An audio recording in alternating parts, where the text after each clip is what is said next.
हाँ जी स्टूडेंट्स, ਅੱਜ ਅਸੀਂ ਆਪਣੀ +2 ਕਲਾਸ ਇੰਗਲਿਸ਼ ਇਲੈਕਟਿਵ ਦੇ 5ਵੇਂ chapter the quality of Mercy ਜਿਸ ਨੂੰ ਕਿ ਵਿਲੀਅਮ ਸ਼ੇਕਸਪੀਅਰ ਨੇ ਲਿਖਿਆ ਹੋਇਆ ਹੈ। ਅੱਜ ਅਸੀਂ ਇਸ ਪੋਇਮ ਦੇ ਲੌਂਗ ਆਨਸਰ ਟਾਈਪ ਕੁਐਸਚਨਸ ਕਵਰ ਕਰਾਂਗੇ। ਇਹ ਵੀਡੀਓ ਇਸ ਪੋਇਮ ਦੀ ਸੀਰੀਜ਼ ਦਾ ਸਾਡਾ ਦੂਸਰਾ ਵੀਡੀਓ ਹੋਏਗਾ। ਸਟੂਡੈਂਟਸ, ਇਸ ਪੋਇਮ ਦੀ ਸੀਰੀਜ਼ ਦੇ ਪਹਿਲੇ ਵੀਡੀਓ ਦੇ ਵਿੱਚ ਅਸੀਂ ਇਸ ਪੋਇਮ ਦੀ ਕੰਪਰੀਹੈਂਸਿਵ ਐਕਸਪਲੇਨੇਸ਼ਨ ਅਤੇ ਪੈਰਾਫਰੇਜ਼ ਕਵਰ ਕੀਤੀ ਸੀ। ਅਸੀਂ ਇਸ ਵੀਡੀਓ ਦੇ ਵਿੱਚ ਪੋਇਮ ਦੇ ਟੈਕਸਟ ਦੇ ਵਿੱਚ ਸ਼ੁਰੂ ਦੇ ਵਿੱਚ ਆਏ ਪੋਇਟ ਦੇ ਬਾਰੇ ਜੋ ਇੰਟਰੋਡਕਟਰੀ ਪੈਰਾਗ੍ਰਾਫ ਹੈ ਉਸ ਨੂੰ ਅਸੀਂ ਪੜ੍ਹਿਆ ਅਤੇ ਨਾਲ ਹੀ ਸੈਕਿੰਡ ਪੈਰਾਗ੍ਰਾਫ ਜੋ ਕਿ ਪੋਇਮ ਦੇ ਬੈਕਗ੍ਰਾਉਂਡ ਦੇ ਨਾਲ ਸੰਬੰਧਿਤ ਸੀ ਅਸੀਂ ਉਸ ਨੂੰ ਵੀ ਚੰਗੀ ਤਰ੍ਹਾਂ ਸਮਝਿਆ। ਉਸ ਤੋਂ ਬਾਅਦ ਅਸੀਂ ਫਿਰ ਪੋਇਮ ਦੇ ਕੰਪਲੀਟ ਟੈਕਸਟ ਦੀ ਪੂਰੀ ਤਰ੍ਹਾਂ ਜਾਣਕਾਰੀ ਲਈ। ਇਸ ਦੇ ਵਿੱਚ ਬੱਚਿਓ ਜਿੰਨੇ ਵੀ ਲਿਟਰੇਰੀ ਡਿਵਾਈਸਿਸ ਆਈਆਂ ਨੇ ਮੈਂ ਤੁਹਾਨੂੰ ਨਾਲ ਐਕਸਪਲੇਨ ਕੀਤੀਆਂ ਨੇ। ਜਿੰਨੇ ਵੀ ਇਸ ਦੇ ਗਲੋਸਰੀ ਦੇ ਵਰਡਸ ਜਾਂ ਹੋਰ ਜਿਹੜੇ ਡਿਫਿਕਲਟ ਵਰਡਸ ਆਏ ਨੇ ਉਹਨਾਂ ਨੂੰ ਮੈਨੇ ਤੁਹਾਨੂੰ ਇਸ ਵੀਡੀਓ ਦੇ ਵਿੱਚ ਐਕਸਪਲੇਨ ਕੀਤਾ ਹੈ। ਉਮੀਦ ਹੈ ਬੱਚਿਓ ਕਿ ਤੁਹਾਨੂੰ ਪੋਇਮ ਦਾ ਟੈਕਸਟ ਪੂਰੀ ਤਰ੍ਹਾਂ ਸਮਝ ਆ ਗਿਆ ਹੋਵੇਗਾ। ਜੇਕਰ ਤੁਹਾਡਾ ਇਹ ਵੀਡੀਓ ਮਿਸ ਹੋਇਆ ਹੈ ਤਾਂ ਮੈਂ ਤੁਹਾਨੂੰ ਸਕਰੀਨ ਦੇ ਟੌਪ ਰਾਈਟ ਕੋਰਨਰ ਦੇ ਉੱਪਰ ਇਸ ਵੀਡੀਓ ਦਾ ਲਿੰਕ ਪ੍ਰੋਵਾਈਡ ਕਰ ਰਿਹਾ ਹਾਂ ਤਾਂ ਕਿ ਤੁਸੀਂ ਅੱਜ ਵਾਲੇ ਕੁਐਸਚਨ ਆਨਸਰਸ ਨੂੰ ਦੇਖਣ ਤੋਂ ਪਹਿਲਾਂ ਪੋਇਮ ਦਾ ਟੈਕਸਟ ਚੰਗੀ ਤਰ੍ਹਾਂ ਸਮਝ ਪਾਓ ਤਾਂ ਹੀ ਫਿਰ ਪੋਇਮ ਦੇ ਕੁਐਸਚਨ ਆਨਸਰ ਨੂੰ ਸਮਝਿਆ ਜਾ ਸਕਦਾ ਹੈ। ਸਟੂਡੈਂਟਸ, ਪੋਇਮ ਦੇ ਟੈਕਸਟ ਦੇ ਐਂਡ ਤੇ ਦਿੱਤੇ ਹੋਏ ਅੰਡਰਸਟੈਂਡਿੰਗ ਦਾ ਪੋਇਮ ਵਾਲੇ ਸੈਕਸ਼ਨ ਦੇ ਵਿੱਚ ਤੁਹਾਨੂੰ ਕੁਝ ਕੁਐਸਚਨ ਦਿੱਤੇ ਹੋਏ ਨੇ। ਇਹ ਕੁਐਸਚਨ ਤੁਹਾਡੀ ਬੁੱਕ ਦੇ ਪੇਜ ਨੰਬਰ 29 ਦੇ ਉੱਪਰ ਦਿੱਤੇ ਗਏ ਹਨ। ਤਾਂ ਬੱਚਿਓ ਪਹਿਲਾਂ ਆਪਾਂ ਇਹ ਕੁਐਸਚਨਸ ਦੇਖ ਲੈਂਦੇ ਹਾਂ। ਜਿਵੇਂ ਕਿ ਪਹਿਲਾ ਕੁਐਸਚਨ ਹੈ ਕਿ why does the speaker compare mercy with the gentle rain from heaven. Poem ਦੇ ਸ਼ੁਰੂ ਵਿੱਚ ਹੀ ਬੱਚਿਓ ਪੋਇਟ ਮਰਸੀ ਨੂੰ ਕੰਪੇਅਰ ਕਰਦਾ ਹੈ ਜੀ ਬਹੁਤ ਹੀ ਜੈਂਟਲ ਰੇਨ ਦੇ ਨਾਲ। ਤਾਂ ਇਹੀ ਕੁਐਸਚਨ ਕੀਤਾ ਗਿਆ ਹੈ। ਪੋਇਮ ਦੇ ਸਪੀਕਰ ਨੇ ਜੋ ਕਿ ਐਕਚੁਅਲੀ ਪੋਰਸ਼ੀਆ ਹੈ ਉਸਨੇ ਮਰਸੀ ਨੂੰ ਜੈਂਟਲ ਰੇਨ ਦੇ ਨਾਲ ਕਿਉਂ ਕੰਪੇਅਰ ਕੀਤਾ ਹੈ। ਦੂਸਰਾ ਕੁਐਸਚਨ ਹੈ ਜੀ how is Mercy twice blessed. ਸ਼ੁਰੂ 'ਚ ਹੀ ਬੱਚਿਓ ਪੋਰਸ਼ੀਆ ਸ਼ਾਇਲੋਕ ਨੂੰ ਕਹਿੰਦੀ ਹੈ ਕਿ ਮਰਸੀ ਟਵਾਈਸ ਬਲੈਸਡ ਹੈ, ਇਹ ਡਬਲ ਬਲੈਸਿੰਗ ਹੈ। ਤੇ ਕੁਐਸਚਨ ਇਹੀ ਹੈ ਕਿ ਇਹ ਕਿਵੇਂ ਹੈ। ਥਰਡ ਕੁਐਸਚਨ ਹੈ ਜੀ how is mercy according to the speaker above the sceptre's sway of kings. Speaker ਦੇ ਮੁਤਾਬਕ ਪੋਰਸ਼ੀਆ ਦੇ ਮੁਤਾਬਕ ਮਰਸੀ ਕਿੰਗਸ ਦੇ ਸੈਪਟਰ ਸਵੇ ਤੋਂ ਉੱਪਰ ਕਿਉਂ ਹੈ। ਸੈਪਟਰ ਸਵੇ ਇੱਕ ਸਿੰਬਲ ਹੈ ਬੱਚਿਓ ਜੋ ਰਾਜੇ ਮਹਾਰਾਜੇ ਆਪਣੀ ਸ਼ਾਨੋ ਸ਼ੌਕਤ ਦੇ ਲਈ ਯੂਜ਼ ਕਰਦੇ ਨੇ। ਤਾਂ ਉਸ ਤੋਂ ਉੱਪਰ ਦੀ ਥਾਂ ਮਰਸੀ ਕਿਉਂ ਰੱਖਦੀ ਹੈ, ਇਹ ਕੁਐਸਚਨ ਪੁੱਛਿਆ ਗਿਆ। ਫੋਰਥ ਕੁਐਸਚਨ ਹੈ ਕਿ why should justice B season with Mercy. ਬਿਲਕੁਲ ਪੋਇਮ ਦੇ ਐਂਡ ਦੇ ਵਿੱਚ ਇਹ ਲਾਈਨ ਆਉਂਦੀ ਹੈ ਕਿ ਮਰਸੀ ਦੇ ਨਾਲ ਜਸਟਿਸ ਵੀ ਆਉਣਾ ਚਾਹੀਦਾ ਹੈ। ਕੁਐਸਚਨ ਇਹੀ ਕੀਤਾ ਗਿਆ ਹੈ ਕਿਉਂ ਇੱਕ ਇਨਸਾਨ ਦੇ ਕਰੈਕਟਰ ਦੇ ਵਿੱਚ ਮਰਸੀ ਦੇ ਨਾਲ ਜਸਟਿਸ ਵੀ ਹੋਣਾ ਚਾਹੀਦਾ। ਫਿਫਥ ਕੁਐਸਚਨ ਹੈ, ਇੱਥੇ ਟਾਈਪੋ ਐਰਰ ਹੋ ਗਈ ਹੈ। ਫਿਫਥ ਕੁਐਸਚਨ ਹੈ ਕਿ what is the central idea contained in the extract. ਕਿ ਇਸ ਐਕਸਟ੍ਰੈਕਟ ਦੇ ਵਿੱਚ, ਐਕਸਟ੍ਰੈਕਟ ਦਾ ਮਤਲਬ ਮੈਂ ਤੁਹਾਨੂੰ ਦੱਸਿਆ ਸੀ ਕਿ ਜਿਹੜੀ ਪੋਇਮ ਹੈ ਇਹ ਇੱਕ ਲੰਬੇ ਪਲੇ ਕਾਮੇਡੀ ਤੋਂ ਲਈ ਗਈ ਹੈ ਦਾ ਮਰਚੈਂਟ ਆਫ ਵੈਨਿਸ। ਛੋਟਾ ਜਿਹਾ ਹਿੱਸਾ ਹੈ ਉਸਦਾ। ਐਕਚੁਅਲੀ ਇਹ 22 ਲਾਈਨਸ ਦਾ ਹਿੱਸਾ ਹੈ ਲੇਕਿਨ ਸਾਡੇ ਸਿਲੇਬਸ ਦੇ ਵਿੱਚ 14 ਲਾਈਨਸ ਨੇ। ਤਾਂ ਇਸ ਐਕਸਟ੍ਰੈਕਟ ਦੇ ਵਿੱਚ ਜੋ ਸੈਂਟਰਲ ਆਈਡੀਆ ਕੇਂਦਰੀ ਭਾਵ ਹੈ ਉਹ ਕੀ ਹੈ। ਤਾਂ ਬੱਚਿਓ ਜੋ ਮੈਂ ਅੱਜ ਤੁਹਾਡੇ ਸਾਹਮਣੇ ਕੰਪਰੀਹੈਂਸਿਵ ਕੁਐਸਚਨ ਆਨਸਰ ਲੈ ਕੇ ਆਏ ਹਾਂ ਉਸ ਆਨਸਰ ਦੇ ਵਿੱਚ ਇਹ 5 ਕੁਐਸਚਨਸ ਦੇ ਆਨਸਰ ਨੇ ਜੋ ਆਪਾਂ ਹੁਣੇ ਡਿਸਕਸ ਕੀਤੇ ਨੇ। ਇਸ ਤੋਂ ਇਲਾਵਾ ਵੀ ਬੱਚਿਓ ਕੁਐਸਚਨ ਕਈ ਹੋਰ ਤਰੀਕੇ ਨਾਲ ਪੁੱਛਿਆ ਜਾ ਸਕਦਾ ਹੈ। ਜਿਵੇਂ ਕਿ ਅਸੀਂ ਕੁਐਸਚਨ ਪੜ੍ਹਦੇ ਹਾਂ ਕਿ give in your own words the summary substance development of thought central idea of the poem the quality of Mercy. ਕਿ ਤੁਸੀਂ ਆਪਣੇ ਸ਼ਬਦਾਂ ਦੇ ਵਿੱਚ ਜਾਂ ਤਾਂ ਇਸ ਦੀ ਸਮਰੀ ਦਿਓ, ਸਾਰ ਦਿਓ। ਸਬਸਟੈਂਸ ਵੀ ਬੱਚਿਓ ਸਾਰ ਦੀ ਤਰ੍ਹਾਂ ਹੀ ਹੁੰਦਾ ਹੈ ਲੇਕਿਨ ਇਸ ਦੇ ਵਿੱਚ ਸਾਨੂੰ ਥੋੜ੍ਹਾ ਜਿਹਾ ਪੋਇਟ ਕਹਿਣਾ ਕੀ ਚਾਹੁੰਦਾ ਹੈ ਉਹ ਗੱਲਾਂ ਦਾ ਧਿਆਨ ਰੱਖਣਾ ਪੈਂਦਾ ਹੈ। ਡਿਵੈਲਪਮੈਂਟ ਆਫ ਥਾਟ ਦੇ ਵਿੱਚ ਕਿ ਪੋਇਮ ਕਿਸ ਤਰ੍ਹਾਂ ਡਿਵੈਲਪ ਹੋਈ ਹੈ, ਸ਼ੁਰੂਆਤ ਕਿਵੇਂ ਹੋਈ, ਉਸ ਦਾ ਐਂਡ ਕਿਵੇਂ ਹੋਇਆ, ਇਸ ਦੇ ਬਾਰੇ ਸਾਨੂੰ ਜਾਣਕਾਰੀ ਦੇਣੀ ਪੈਂਦੀ ਹੈ। ਅਤੇ ਸੈਂਟਰਲ ਆਈਡੀਆ ਤਾਂ ਬੱਚਿਓ ਤੁਸੀਂ ਜਾਣਦੇ ਹੋ ਕਿ ਕੇਂਦਰੀ ਭਾਵ ਨੂੰ ਕਿਹਾ ਜਾਂਦਾ ਹੈ। ਤਾਂ ਬੱਚਿਓ ਜੇਕਰ ਇਹਨਾਂ ਸਾਰੇ ਕੁਐਸਚਨ ਦੇ ਵਿੱਚੋਂ ਕੋਈ ਵੀ ਕੁਐਸਚਨ ਤੁਹਾਡੇ ਐਗਜ਼ਾਮ ਦੇ ਵਿੱਚ ਪੁੱਛਿਆ ਜਾਂਦਾ ਹੈ, ਆਮ ਤੌਰ 'ਤੇ ਇਹ ਕੁਐਸਚਨ ਬੱਚਿਓ 6 ਮਾਰਕਸ ਦਾ ਪੁੱਛਿਆ ਜਾਂਦਾ ਹੈ, ਤਾਂ ਤੁਸੀਂ ਆਨਸਰ ਇਹੀ ਲਿਖ ਸਕਦੇ ਹੋ ਜੋ ਮੈਂ ਤੁਹਾਨੂੰ ਅੱਜ ਕਰਾਉਣ ਜਾ ਰਿਹਾ ਹਾਂ। ਚਾਹੇ ਉਹ ਕੁਐਸਚਨ ਤੁਹਾਡੇ ਚੈਪਟਰ ਦੇ ਵਿੱਚ ਜੋ ਟੈਕਸਟ ਦੇ ਐਂਡ ਦੇ ਵਿੱਚ ਦਿੱਤੀਆਂ ਹੋਈਆਂ ਐਕਸਰਸਾਈਜ਼ਿਸ ਦੇ ਵਿੱਚ ਜੋ 5 ਕੁਐਸਚਨ ਨੇ ਉਹ ਹੋਵੇ ਜਾਂ ਫਿਰ ਆਹ ਵਾਲੇ ਜਿਹੜੇ ਕੁਐਸਚਨਸ ਨੇ summary, substance, development of thought ਜਾਂ ਸੈਂਟਰਲ ਆਈਡੀਆ, ਤੁਸੀਂ ਆਨਸਰ ਇਹੀ ਲਿਖ ਸਕਦੇ ਹੋ ਜੋ ਆਪਾਂ ਹੁਣ ਡਿਸਕਸ ਕਰਨ ਜਾ ਰਹੇ ਹਾਂ। ਸਟੂਡੈਂਟਸ, ਮੈਂ ਤੁਹਾਨੂੰ ਦੱਸਣਾ ਚਾਹਾਂਗਾ ਕਿ ਮੈਂ 12ਵੀਂ ਕਲਾਸ ਇੰਗਲਿਸ਼ ਇਲੈਕਟਿਵ ਦੇ ਬਹੁਤ ਸਾਰੇ ਚੈਪਟਰਸ ਆਲਰੇਡੀ ਤੁਹਾਡੇ ਨਾਲ ਸ਼ੇਅਰ ਕਰ ਚੁੱਕਿਆ ਹਾਂ। ਅਪ੍ਰੈਲ ਐਂਡ ਮਈ ਦੇ ਸਿਲੇਬਸ ਦੇ ਤੁਹਾਡੇ ਪਹਿਲੀ book dear to all the muses ਦੇ ਸਾਰੇ ਚੈਪਟਰ, ਜਿਨ੍ਹਾਂ ਦੇ ਵਿੱਚ ਪਹਿਲਾ chapter warrior against weeds, second chapter a most forgiving ape, third chapter a young Turkish catastrophe ਅਤੇ fourth chapter a tiny sanctuary. ਇਹਨਾਂ ਸਾਰੇ ਚੈਪਟਰਸ ਦੀ ਕੰਪਰੀਹੈਂਸਿਵ ਐਕਸਪਲੇਨੇਸ਼ਨ ਅਤੇ ਐਨਾਲਿਸਿਸ, ਅਤੇ ਨਾਲ ਹੀ ਇਹਨਾਂ ਦੇ ਸਾਰੇ ਇੰਪੋਰਟੈਂਟ ਕੁਐਸਚਨ ਆਨਸਰਸ ਦੇ ਵੀਡੀਓਜ਼ ਮੈਂ ਤੁਹਾਡੇ ਨਾਲ ਸ਼ੇਅਰ ਕਰ ਚੁੱਕਿਆ ਹਾਂ। ਇਸੇ ਤਰ੍ਹਾਂ ਤੁਹਾਡੀ ਦੂਸਰੀ ਬੁੱਕ ਦਾ ਲਿਟਰੇਰੀ ਪੈਟਲਸ ਦੇ ਸਾਰੇ ਚੈਪਟਰ, ਜਿਵੇਂ ਕਿ ਪਹਿਲਾ ਚੈਪਟਰ ਹਿੰਦ ਕੀ ਚਾਦਰ ਸ਼੍ਰੀ ਗੁਰੂ ਤੇਗ ਬਹਾਦਰ ਜੀ ਅਤੇ 4th ਚੈਪਟਰ ਦਾ ਗੈਂਬਲਿੰਗ ਮੈਚ, ਇਹ ਦੋਨਾਂ ਚੈਪਟਰਸ ਦੀ ਮੈਂ ਕੰਪਰੀਹੈਂਸਿਵ ਐਕਸਪਲੇਨੇਸ਼ਨ, ਪੈਰਾਫਰੇਜ਼ ਅਤੇ ਕੁਐਸਚਨ ਆਨਸਰਸ ਦੇ ਵੀਡੀਓ ਤੁਹਾਡੇ ਨਾਲ ਸ਼ੇਅਰ ਕਰ ਚੁੱਕਿਆ ਹਾਂ। ਇਸੇ ਤਰ੍ਹਾਂ ਬੱਚਿਓ ਇਸੇ ਬੁੱਕ ਦੀਆਂ ਪੋਇਮਸ, 2nd ਚੈਪਟਰ ਦੇ ਵਿੱਚ ਤੁਹਾਡੀ ਪਹਿਲੀ ਪੋਇਮ ਬਾਰਡਰ ਗਾਰਡਸ ਅਤੇ 3rd ਚੈਪਟਰ ਦੇ ਵਿੱਚ ਤੁਹਾਡੀ ਦੂਜੀ poem my heart leaps when I behold, ਇਹਨਾਂ ਦੋਨੇ ਪੋਇਮਸ ਦੀ ਕੰਪਰੀਹੈਂਸਿਵ, ਪੈਰਾਫਰੇਜ਼ ਅਤੇ ਐਕਸਪਲੇਨੇਸ਼ਨ ਅਤੇ ਇਹਨਾਂ ਦੇ ਇੰਪੋਰਟੈਂਟ ਕੁਐਸਚਨ ਆਨਸਰਸ ਦੇ ਵੀਡੀਓ ਮੈਂ ਆਲਰੇਡੀ ਤੁਹਾਡੇ ਨਾਲ ਸ਼ੇਅਰ ਕਰ ਚੁੱਕਿਆ ਹਾਂ। ਉਮੀਦ ਹੈ ਬੱਚਿਓ ਕਿ ਤੁਸੀਂ ਸਾਰੇ ਵੀਡੀਓਜ਼ ਦੇਖੇ ਹੋਣਗੇ। ਜੇਕਰ ਤੁਹਾਡਾ ਕੋਈ ਵੀ ਵੀਡੀਓ ਮਿਸ ਹੋਇਆ ਹੈ ਤਾਂ ਮੈਂ ਤੁਹਾਨੂੰ ਸਕਰੀਨ ਦੇ ਟੌਪ ਰਾਈਟ ਕਾਰਨਰ ਦੇ ਉੱਪਰ +2 ਕਲਾਸ ਇੰਗਲਿਸ਼ ਇਲੈਕਟਿਵ ਦੀ ਪਲੇਲਿਸਟ ਦਾ ਲਿੰਕ ਪ੍ਰੋਵਾਈਡ ਕਰ ਰਿਹਾ ਹਾਂ, ਜਿਸ ਤੇ ਜਾ ਕੇ ਤੁਸੀਂ ਮੇਰੇ ਦੁਆਰਾ ਬਣਾਏ ਹੋਏ ਇਹਨਾਂ ਸਾਰੇ ਚੈਪਟਰਸ ਦੇ ਵੀਡੀਓਜ਼ ਦੇਖ ਸਕਦੇ ਹੋ। ਬੱਚਿਓ ਆਨਸਰ ਸ਼ੁਰੂ ਕਰਦੇ ਹਾਂ। ਆਨਸਰ ਹੈ the quality of mercy is written by William Shakespeare. ਤਾਂ ਸਾਨੂੰ ਪਤਾ ਹੈ ਬੱਚਿਓ ਕਿ ਵਿਲੀਅਮ ਸ਼ੇਕਸਪੀਅਰ ਦੀ ਇਹ ਪੋਇਮ ਲਿਖੀ ਹੋਈ ਹੈ। ਤਾਂ ਜਦੋਂ ਵੀ ਅਸੀਂ ਪੋਇਮ ਦਾ ਨਾਮ ਪਾਣਾ ਹੈ ਤਾਂ ਉਹ ਸਿੰਗਲ ਕੋਟਸ ਦੇ ਵਿੱਚ ਸਟਾਰਟ ਕਰਨਾ ਹੈ ਤੇ ਸਿੰਗਲ ਕੋਟ ਦੇ ਵਿੱਚ ਐਂਡ ਕਰਨਾ ਹੈ, ਅਤੇ ਇਸ ਦੇ ਵਿੱਚ ਸਾਨੂੰ ਕੈਪੀਟਲ ਲੈਟਰਸ, ਸਮਾਲ ਲੈਟਰਸ ਦਾ ਜ਼ਰੂਰ ਧਿਆਨ ਰੱਖਣਾ ਹੈ। ਵਿਲੀਅਮ ਸ਼ੇਕਸਪੀਅਰ ਦੇ ਵੀ ਸਪੈਲਿੰਗਸ ਲਿਖਦੇ ਹੋਏ ਬੱਚਿਓ W ਵੱਡਾ ਪਾਣਾ ਹੈ, ਸ਼ੇਕਸਪੀਅਰ ਦੀ S ਵੀ ਵੱਡੀ ਪਾਣੀ ਹੈ। ਸ਼ੇਕਸਪੀਅਰ ਦੇ ਬੱਚਿਓ ਸਪੈਲਿੰਗ ਜ਼ਰੂਰ ਧਿਆਨ ਨਾਲ ਲਿਖ ਲਿਓ, ਬਿਕੋਜ਼ ਬੱਚੇ ਕਈ ਵਾਰੀ ਇਹ ਸਪੈਲਿੰਗ ਲਿਖਦੇ ਹੋਏ ਗਲਤੀ ਕਰ ਜਾਂਦੇ ਆ। These lines have been taken from his play The Merchant of Venice।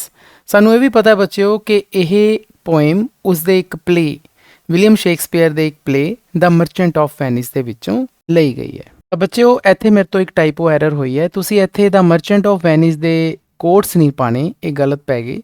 Quotes ਦੀ ਥਾਂ ਤੇ ਬੱਚਿਓ ਤੁਸੀਂ ਦ ਮਰਚੈਂਟ ਆਫ ਵੈਨਿਸ ਦੇ ਨੀਚੇ ਲਾਈਨ ਲਗਾਓ, ਇਸ ਤਰ੍ਹਾਂ ਦੀ ਲਾਈਨ ਲਗਾਓ, ਬਿਕੋਜ਼ ਬੱਚਿਓ ਇਹ ਇੱਕ ਕਾਮੇਡੀ ਪਲੇ ਹੈ ਜੋ ਕਿ ਬਹੁਤ ਹੀ ਜ਼ਿਆਦਾ ਪਪੂਲਰ ਹੋਇਆ ਹੈ, ਅੱਜ ਵੀ ਪਪੂਲਰ ਹੈ। ਤਾਂ ਜਦੋਂ ਵੀ ਅਸੀਂ ਇਸ ਤਰ੍ਹਾਂ ਦੇ ਪਲੇ ਨੂੰ ਆਪਣੀ ਆਨਸਰ ਦੇ ਵਿੱਚ ਉਸ ਦਾ ਨਾਮ ਲਿਖਣਾ ਹੁੰਦਾ ਹੈ ਤਾਂ ਅਸੀਂ ਉਸ ਦੇ ਨੀਚੇ ਲਾਈਨ ਲਗਾਉਂਦੇ ਹਾਂ। ਤਾਂ ਬੱਚਿਓ ਇੱਥੇ ਲਾਈਨ ਲਗਾਉਣੀ ਹੈ ਤੁਸੀਂ ਦ ਮਰਚੈਂਟ ਆਫ ਵੈਨਿਸ ਦੇ ਨੀਚੇ, ਇਸ ਨੂੰ ਕੋਟਸ ਨਹੀਂ ਪਾਣੇ। ਦ ਮਰਚੈਂਟ ਆਫ ਵੈਨਿਸ ਦਾ ਨਾਮ ਲਿਖਦੇ ਹੋਏ ਇਸ ਦੇ ਕੈਪੀਟਲ ਲੈਟਰਸ ਦਾ ਜ਼ਰੂਰ ਧਿਆਨ ਰੱਖਣਾ ਹੈ, ਇਸ ਨੂੰ ਇੱਕ ਵਾਰੀ ਜ਼ਰੂਰ ਪਾ ਲੈਣਾ ਹੈ। This incident is at act 4 and scene 1 in this comedy. ਸਾਨੂੰ ਇਹ ਵੀ ਪਤਾ ਬੱਚਿਓ ਕਿ ਵਿਲੀਅਮ ਸ਼ੇਕਸਪੀਅਰ ਨੇ ਜੋ ਕਾਮੇਡੀਜ਼ ਜਾਂ ਟ੍ਰੈਜਡੀਜ਼ ਲਿਖੀਆਂ ਨੇ, ਉਹਨਾਂ ਨੇ ਆਪਣੀਆਂ ਇਹਨਾਂ ਪਲੇਜ਼ ਨੂੰ ਐਕਟਸ ਦੇ ਵਿੱਚ, ਜਿਨ੍ਹਾਂ ਨੂੰ ਕਿ ਆਪਾਂ ਸਿੰਪਲ ਸ਼ਬਦਾਂ ਵਿੱਚ ਪਾਰਟਸ ਕਹਿ ਦਿੰਦੇ ਹਾਂ, ਤਾਂ ਉਸ ਦੇ ਵਿੱਚ ਉਹਨਾਂ ਨੇ ਡਿਵਾਈਡ ਕੀਤਾ ਹੋਇਆ ਹੈ। ਤਾਂ ਇਹ ਜਿਹੜੀ ਪੋਇਮ ਹੈ ਇਹ ਵਿਲੀਅਮ ਸ਼ੇਕਸਪੀਅਰ ਦੇ ਪਲੇ ਐਕਟ 4 ਅਤੇ ਸੀਨ 1 ਦੇ ਵਿੱਚ ਆਈ ਹੈ। ਇਹ ਜਿਹੜੀ ਘਟਨਾ ਕਿੱਥੇ ਵਾਪਰਦੀ ਹੈ?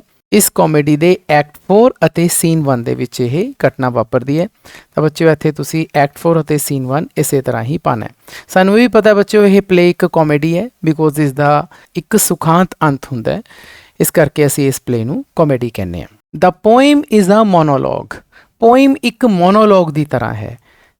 ਤਾਂ ਪੋਇਮ ਦੀ ਐਕਸਪਲੇਨੇਸ਼ਨ ਕਰਦੇ ਹੋ ਤੁਹਾਨੂੰ ਮੈਂ ਦੱਸਿਆ ਸੀ ਬੱਚਿਓ, ਮੋਨੋਲੋਗ ਇੱਕ ਤਰ੍ਹਾਂ ਦੀ ਸਪੀਚ ਹੁੰਦੀ ਹੈ ਜੋ ਇਕੱਲਾ ਹੀ ਪਰਸਨ ਬੋਲਦਾ ਹੈ, ਬਾਕੀ ਸਾਰੇ ਉਸ ਨੂੰ ਸੁਣਦੇ ਹੈ। ਤਾਂ ਇਸ ਦੇ ਵਿੱਚ ਵੀ ਬੱਚਿਓ ਇੱਕੋ ਹੀ ਪਰਸਨ ਬੋਲ ਰਿਹਾ ਹੈ, ਪੋਰਸ਼ੀਆ ਬੋਲ ਰਹੀ ਹੈ, ਅਤੇ ਬਾਕੀ ਸਾਰੇ ਵੈਨੇਸ਼ੀਅਨ ਕੋਰਟ ਦੇ ਵਿੱਚ ਉਸ ਨੂੰ ਸੁਣ ਰਹੇ ਨੇ, ਜਿਸ ਦੇ ਵਿੱਚ ਐਂਟੋਨੀਓ, ਬਸੈਨੀਓ, ਸ਼ਾਇਲੋਕ ਅਤੇ ਹੋਰ ਜਿਹੜੇ ਕੋਰਟ ਆਫੀਸ਼ੀਅਲਸ ਨੇ ਉਹ ਉਸ ਦੀ ਸਪੀਚ ਨੂੰ ਸੁਣ ਰਹੇ ਨੇ। It is an appeal of mercy made from Portia to Shylock. ਇਹ ਇੱਕ ਮਰਸੀ ਦੀ ਅਪੀਲ ਹੈ।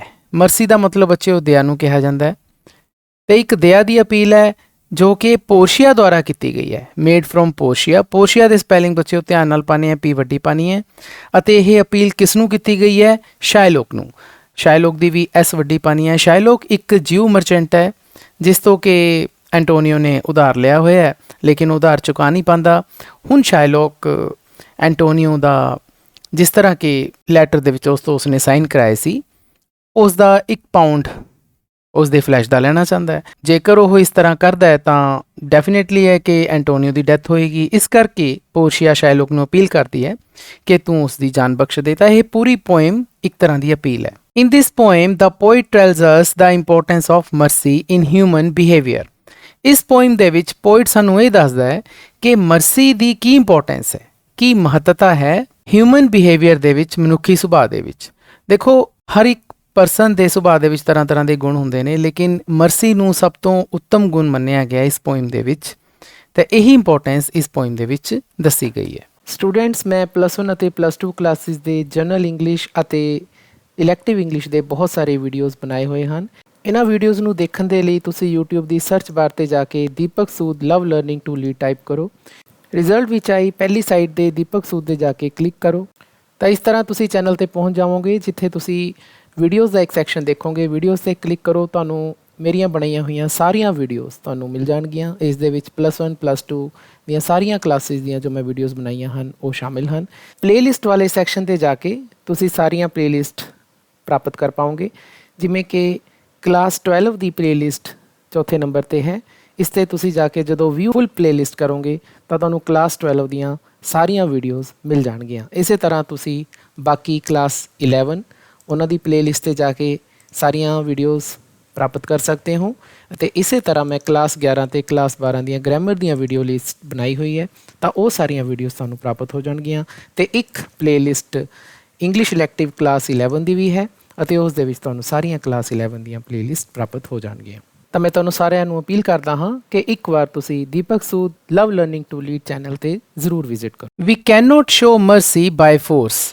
ਤਾਂ ਬੱਚਿਓ, ਪੋਇਮ ਦੀ ਪਹਿਲੀ ਹੀ ਲਾਈਨ ਹੈ the quality of mercy is not strained, ਜਿਸ ਦਾ ਮੈਂ ਤੁਹਾਨੂੰ ਪੈਰਾਫਰੇਜ਼ ਕਰਕੇ ਦੱਸਿਆ ਸੀ ਕਿ ਮਰਸੀ ਦੀ ਜਿਹੜੀ ਕੁਆਲਿਟੀ ਹੈ, ਦਇਆ ਦੀ ਜਿਹੜਾ ਗੁਣ ਹੈ, ਇਹ ਫੋਰਸਫੁਲੀ ਸਾਡੇ ਬਿਹੇਵੀਅਰ ਦੇ ਵਿੱਚੋਂ, ਸਾਡੇ ਸੁਭਾਅ ਦੇ ਵਿੱਚੋਂ ਪੈਦਾ ਨਹੀਂ ਹੋ ਸਕਦਾ। ਇੱਥੇ ਹੀ ਗੱਲ ਕਹੀ ਗਈ ਹੈ ਕਿ ਬਾਈ ਫੋਰਸ ਦਾ ਮਤਲਬ ਤਾਕਤ ਦੇ ਜ਼ੋਰ ਦੇ ਨਾਲ ਅਸੀਂ ਮਰਸੀ ਸ਼ੋ ਨਹੀਂ ਕਰ ਸਕਦੇ। It flows naturally from our heart. ਇਹ ਨੈਚੁਰਲੀ, ਕੁਦਰਤੀ ਤਰੀਕੇ ਨਾਲ ਸਾਡੇ ਦਿਲ ਦੇ ਵਿੱਚੋਂ ਫਲੋ ਕਰਦੀ ਹੈ, ਬਾਹਰ ਆਉਂਦੀ ਹੈ। It is like the gentle rain from heaven. ਤਾਂ ਬੱਚਿਓ, ਅਸੀਂ ਟੈਕਸਟ ਬੁੱਕ ਦੇ ਵਿੱਚ ਇੱਕ ਕੁਐਸਚਨ ਵੀ ਪਹਿਲਾਂ ਦੇਖਿਆ ਸੀ ਕਿ ਕਿਉਂ ਮਰਸੀ ਨੂੰ ਜੈਂਟਲ ਰੇਨ ਦੇ ਨਾਲ ਸਪੀਕਰ ਨੇ ਕੰਪੇਅਰ ਕੀਤਾ ਹੈ। ਤਾਂ ਇੱਥੇ ਉਸੇ ਦਾ ਆਨਸਰ ਆਪਾਂ ਇਨਕਲੂਡ ਕਰ ਰਹੇ ਹਾਂ ਕਿ ਇਹ ਇੱਕ ਜੈਂਟਲ ਰੇਨ ਦੀ ਤਰ੍ਹਾਂ ਹੈ। ਜੈਂਟਲ ਦਾ ਮਤਲਬ ਬਹੁਤ ਹੀ ਪਿਆਰੀ ਜੀ ਰੇਨ, ਜੋ ਕਿ ਹੌਲੀ ਹੌਲੀ ਪੈਂਦੀ ਹੈ ਅਤੇ ਬੜੀ ਵਧੀਆ ਲੱਗਦੀ ਹੈ। ਫਰੋਮ ਹੈਵਨ, ਹੈਵਨ ਦਾ ਮਤਲਬ ਸਕਾਈ। ਇੱਥੇ ਸਕਾਈ ਤੋਂ ਹੈ ਕਿ ਆਸਮਾਨ ਤੋਂ ਜਿਵੇਂ ਇੱਕ ਜੈਂਟਲ ਰੇਨ ਪੈਂਦੀ ਹੈ, ਇਹ ਬਿਲਕੁਲ ਉਸੇ ਤਰ੍ਹਾਂ ਦੀ ਮਰਸੀ ਹੁੰਦੀ ਹੈ। Like the rain it has a pleasant effect.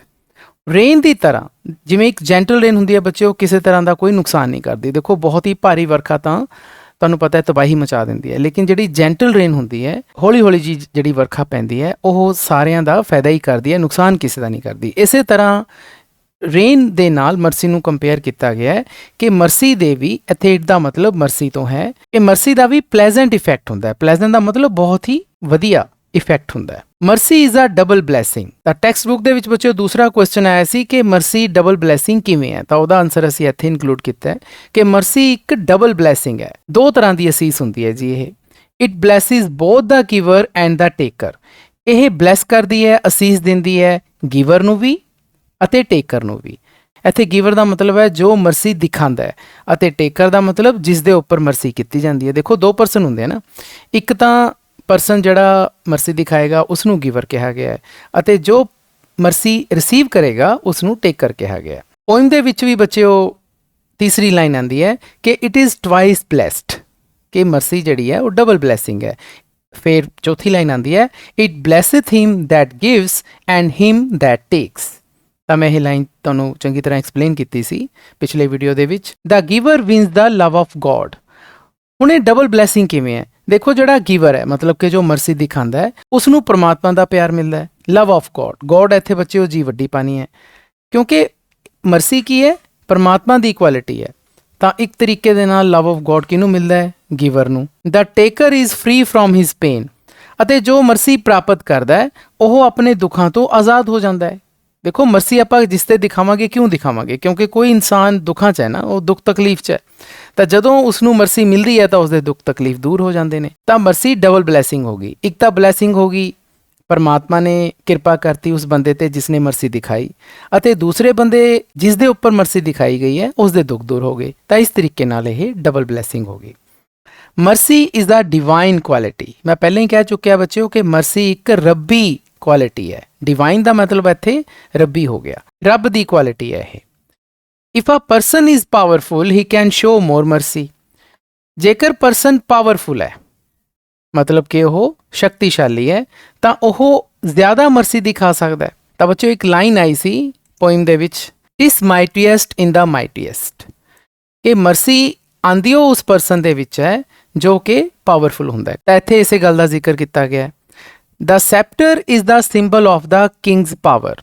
ਤਾਂ ਬੱਚਿਓ ਇੱਕ ਕੁਐਸਚਨ ਆਇਆ ਸੀ ਤੁਹਾਡਾ ਕਿ ਰਾਜਿਆਂ ਦੇ ਸੈਪਟਰ ਸਵੇ ਨਾਲੋਂ ਮਰਸੀ ਇੰਪੋਰਟੈਂਟ ਕਿਉਂ ਹੈ। ਤਾਂ ਅਸੀਂ ਉਹੀ ਆਨਸਰ ਇੱਥੇ ਇਨਕਲੂਡ ਕਰ ਰਹੇ ਹਾਂ ਕਿ ਜਿਹੜਾ ਸੈਪਟਰ ਹੈ, ਸੈਪਟਰ ਦਾ ਮਤਲਬ ਬੱਚਿਓ ਹੁੰਦਾ ਹੈ ਰੋਡ ਆਫ ਅਥਾਰਟੀ। ਇਹ ਮੈਂ ਤੁਹਾਨੂੰ ਬੱਚਿਓ ਪੋਇਮ ਦੀ ਐਕਸਪਲੇਨੇਸ਼ਨ ਕਰਦੇ ਹੋਏ ਬਹੁਤ ਹੀ ਡਿਟੇਲ ਦੇ ਵਿੱਚ ਸਮਝਾਈ ਸੀ। ਕੁਛ ਰਾਜੇ ਲੋਕ ਅਸੀਂ ਪੁਰਾਣੇ ਸੀਰੀਅਲਸ 'ਚ ਵੀ ਦੇਖਦੇ ਹਾਂ ਕਿ ਉਹ ਆਪਣੇ ਹੱਥ 'ਚ ਇੱਕ ਲੰਬੀ ਸਾਰੀ ਹੀਰਿਆਂ ਨਾਲ ਜੜੀ ਹੋਈ ਛੜਜੀ ਲੈ ਕੇ ਤੁਰਦੇ ਨੇ ਅਤੇ ਉਹ ਇੱਕ ਸਿੰਬਲ ਹੁੰਦਾ ਹੈ ਰਾਇਲ ਪਾਵਰ ਦਾ। ਤਾਂ ਇੱਥੇ ਉਹੀ ਕਿਹਾ ਗਿਆ ਹੈ ਕਿ ਰਾਜੇ ਦੀ ਪਾਵਰ ਦਾ ਸਿੰਬਲ ਕੀ ਹੈ ਜੀ? Sceptre. It creates fear among the people. ਪਰ ਇਹ ਜਿਹੜਾ ਸੈਪਟਰ ਹੈ ਇਸ ਦੇ ਨਾਲ ਤਾਂ ਲੋਕਾਂ ਦੇ ਅੰਦਰ ਡਰ ਪੈਦਾ ਹੁੰਦਾ ਹੈ। ਕ੍ਰੀਏਟਸ ਦਾ ਮਤਲਬ ਪੈਦਾ ਹੋਣਾ, ਫੀਅਰ ਦਾ ਮਤਲਬ ਡਰ, ਐਮੰਗ ਦਾ ਪੀਪਲ ਉਸ ਦੀ ਪ੍ਰਜਾ ਦੇ ਅੰਦਰ। But mercy is more powerful than the sceptre. ਪਰੰਤੂ ਜਿਹੜੀ ਮਰਸੀ ਹੈ ਇਹ ਸੈਪਟਰ ਨਾਲੋਂ ਜ਼ਿਆਦਾ ਪਾਵਰਫੁਲ ਹੈ, ਮੋਰ ਪਾਵਰਫੁਲ। ਅਸੀਂ ਸੈਕਿੰਡ ਡਿਗਰੀ ਆਫ ਐਡਜੈਕਟਿਵ ਲਗਾਇਆ ਹੈ, ਦੈਨ ਦਾ ਸੈਪਟਰ। ਸੈਪਟਰ ਨਾਲੋਂ ਮਰਸੀ ਜ਼ਿਆਦਾ ਪਾਵਰਫੁਲ ਹੈ। Mercy is present in all the hearts of the kings. ਹੁਣ ਜਿਹੜੀ ਮਰਸੀ ਹੈ ਇਹ ਤਾਂ ਹਰ ਇੱਕ ਰਾਜੇ ਦੇ ਦਿਲ ਦੇ ਵਿੱਚ ਹੈ। ਮਰਸੀ ਇਜ਼ ਪ੍ਰੈਜ਼ੈਂਟ, ਮਰਸੀ ਮੌਜੂਦ ਹੈ ਰਾਜਿਆਂ ਦੇ ਦਿਲਾਂ ਦੇ ਵਿੱਚ। God is supreme. ਗੋਡ ਤਾਂ ਸਰਵ ਸ਼ਕਤੀਮਾਨ ਹੈ। ਸੁਪਰੀਮ ਦਾ ਮਤਲਬ ਸਭ ਤੋਂ ਉੱਪਰ, ਉਸ ਤੋਂ ਉੱਪਰ ਤਾਂ ਕੋਈ ਵੀ ਚੀਜ਼ ਨਹੀਂ ਹੈ। But mercy is the special quality of God. ਫਿਰ ਲਾਈਨ ਆਈ ਹੈ, ਪਰੰਤੂ ਜਿਹੜੀ ਮਰਸੀ ਹੈ ਇਹ ਤਾਂ ਗੋਡ ਦੀ ਇੱਕ ਸਪੈਸ਼ਲ ਕੁਆਲਿਟੀ ਹੈ। ਇਹ ਸਪੈਸ਼ਲ ਕੁਆਲਿਟੀ ਹਰ ਇੱਕ ਇਨਸਾਨ ਨੂੰ ਮਿਲੀ ਹੋਈ ਹੈ, ਲੇਕਿਨ ਇਨਸਾਨ ਆਪਣੇ ਅੰਦਰ ਮਰਸੀ ਨੂੰ ਸਮਝ ਹੀ ਨਹੀਂ ਪਾਉਂਦਾ ਅਤੇ ਉਸ ਨੂੰ ਯੂਜ਼ ਹੀ ਨਹੀਂ ਕਰ ਪਾਉਂਦਾ ਦੂਜੇ ਲੋਕਾਂ ਦੇ ਲਈ। If a king shows mercy in his power he becomes like the God. ਜੇਕਰ ਕੋਈ ਰਾਜਾ ਆਪਣੀ ਇਸ ਪਾਵਰ ਦੇ ਵਿੱਚ, ਆਪਣੀ ਪਾਵਰ ਦੇ ਵਿੱਚ ਮਰਸੀ ਨੂੰ ਸ਼ੋਅ ਕਰਦਾ ਹੈ, ਦੇਖੋ ਪਾਵਰਫੁਲ ਤਾਂ ਹੈ ਉਹ, ਬਿਕੋਜ਼ ਉਸ ਦੇ ਕੋਲੇ ਇੱਕ ਰਾਜ ਹੈ ਜਿਸ ਦੇ ਉੱਪਰ ਉਹ ਰਾਜ ਕਰਦਾ ਹੈ, ਤਾਂ ਪਾਵਰਫੁਲ ਤਾਂ ਹੈ। ਲੇਕਿਨ ਜੇਕਰ ਉਸ ਪਾਵਰਫੁਲ ਰਾਜੇ ਦੇ ਕੋਲ ਮਰਸੀ ਆ ਜੇ, ਰੱਬ ਦੀ ਕੁਆਲਿਟੀ ਆ ਜੇ, ਤਾਂ ਉਹ ਪਰਮਾਤਮਾ ਦੀ ਤਰ੍ਹਾਂ ਬਣ ਸਕਦਾ ਹੈ। ਤਾਂ ਬੱਚਿਓ ਇਹ ਲਾਈਨਾਂ ਤੁਹਾਡੀਆਂ ਪੋਇਮ ਦੇ ਵਿੱਚ ਆਈਆਂ ਨੇ ਕਿ it is enthroned in the hearts of kings, it is an attribute to God himself. ਤਾਂ ਇਹ ਲਾਈਨਾਂ ਦਾ ਇਹੀ ਮਤਲਬ ਹੈ ਕਿ ਹਰ ਇੱਕ ਰਾਜੇ ਦੇ ਅੰਦਰ ਮਰਸੀ ਪਰਮਾਤਮਾ ਨੇ ਪਾਈ ਹੈ, ਜ਼ਰੂਰਤ ਹੈ ਉਸ ਨੂੰ ਦਿਖਾਉਣ ਦੀ। So he should also show mercy in his justice. ਇਸ ਕਰਕੇ ਉਸ ਨੂੰ ਇੱਥੇ ਹੀ ਦਾ ਮਤਲਬ ਰਾਜੇ ਨੂੰ ਕਿਹਾ ਗਿਆ ਹੈ ਕਿ ਉਹ ਮਰਸੀ ਜ਼ਰੂਰ ਦਿਖਾਵੇ ਆਪਣੇ ਜਸਟਿਸ ਦੇ ਵਿੱਚ। ਜਦੋਂ ਵੀ ਉਸਨੇ ਨਿਆਂ ਕਰਨੀ ਹੋਵੇ ਤਾਂ ਮਰਸੀ ਜ਼ਰੂਰ ਦਿਖਾਵੇ। ਮਰਸੀ ਦੇ ਨਾਲ ਹੀ ਬੱਚਿਓ ਜਸਟਿਸ ਆਉਂਦੀ ਹੈ। ਜੇਕਰ ਉਸ ਦੇ ਮਨ ਦੇ ਅੰਦਰ ਮਰਸੀ ਹੋਏਗੀ, ਦਇਆ ਹੋਏਗੀ, ਤਾਂ ਹੀ ਉਹ ਚੰਗੀ ਤਰ੍ਹਾਂ ਕਿਸੇ ਦੇ ਨਾਲ ਨਿਆਂ ਕਰ ਪਾਏਗਾ। ਇਹਨਾਂ ਗੱਲਾਂ ਦੇ ਨਾਲ ਹੀ ਪੋਰਸ਼ੀਆ ਸ਼ਾਇਲੋਕ ਨੂੰ ਅਪੀਲ ਕਰਦੀ ਹੈ ਕਿ ਤੈਨੂੰ ਵੀ ਆਪਣੀ ਜਸਟਿਸ ਦੇ ਵਿੱਚ ਮਰਸੀ ਦਿਖਾਣੀ ਚਾਹੀਦੀ ਹੈ। ਤੈਨੂੰ ਐਂਟੋਨੀਓ ਦਾ ਜੋ ਤੂੰ ਪਾਊਂਡ ਆਫ ਫਲੈਸ਼ ਲੈਣਾ ਚਾਹੁੰਦਾ ਹੈ ਉਹ ਤੈਨੂੰ ਨਹੀਂ ਲੈਣਾ ਚਾਹੀਦਾ ਅਤੇ ਤੈਨੂੰ ਮਾਫ ਕਰ ਦੇਣਾ ਚਾਹੀਦਾ। ਪਰੰਤੂ ਬੱਚਿਓ ਕੀ ਸ਼ਾਇਲੋਕ ਪੋਰਸ਼ੀਆ ਦੀਆਂ ਗੱਲਾਂ ਸੁਣ ਕੇ ਉਸ ਦਾ ਦਿਲ ਪਸੀਜਦਾ ਹੈ? ਤਾਂ ਇਸ ਦੇ ਬਾਰੇ ਮੈਂ ਤੁਹਾਨੂੰ ਬੱਚਿਓ ਜਦੋਂ ਪੋਇਮ ਦੀ ਐਕਸਪਲੇਨੇਸ਼ਨ ਕਰਾਈ ਸੀ ਤਾਂ ਮੈਂ ਤੁਹਾਨੂੰ ਅੱਗੇ ਦੀ ਸਟੋਰੀ ਵੀ ਥੋੜ੍ਹੀ ਜਿਹੀ ਦੱਸੀ ਸੀ। ਤਾਂ ਉਮੀਦ ਹੈ ਬੱਚਿਓ ਕਿ ਤੁਹਾਨੂੰ ਇਹ ਸਾਰੀ ਸਟੋਰੀ ਪਤਾ ਹੋਏਗੀ। ਇਸ ਦੇ ਨਾਲ ਹੀ ਬੱਚਿਓ ਕੁਐਸਚਨ ਦਾ ਆਨਸਰ ਸਾਡਾ ਕੰਪਲੀਟ ਹੁੰਦਾ ਹੈ। ਜੇਕਰ ਫਿਰ ਵੀ ਤੁਹਾਡੇ ਮਨ ਦੇ ਅੰਦਰ ਕੋਈ ਡਾਊਟ ਹੈ ਤਾਂ ਤੁਸੀਂ ਮੈਨੂੰ ਕਮੈਂਟ ਸੈਕਸ਼ਨ ਦੇ ਵਿੱਚ ਪੁੱਛ ਸਕਦੇ ਹੋ। ਵੀਡੀਓ ਦੇ ਐਂਡ ਤੇ ਤੁਹਾਨੂੰ ਮੈਂ ਆਪਣੇ ਦੁਆਰਾ ਬਣਾਏ ਹੋਏ +2 ਇੰਗਲਿਸ਼ ਇਲੈਕਟਿਵ ਦੇ ਹੋਰ ਬਹੁਤ ਸਾਰੇ ਵੀਡੀਓਜ਼ ਦੇ ਲਿੰਕ ਤੁਹਾਨੂੰ ਸਕਰੀਨ ਦੇ ਉੱਪਰ ਪ੍ਰੋਵਾਈਡ ਕਰ ਰਿਹਾ ਹਾਂ। ਨੈਕਸਟ ਵੀਡੀਓ ਦੇ ਵਿੱਚ ਆਪਾਂ ਫਿਰ ਕਿਸੇ +2 ਇੰਗਲਿਸ਼ ਇਲੈਕਟਿਵ ਦੇ ਵੀਡੀਓ ਨੂੰ ਲੈ ਕੇ ਮਿਲਾਂਗੇ ਜੀ। ਫਿਰ ਮਿਲਦੇ ਹਾਂ, ਧੰਨਵਾਦ।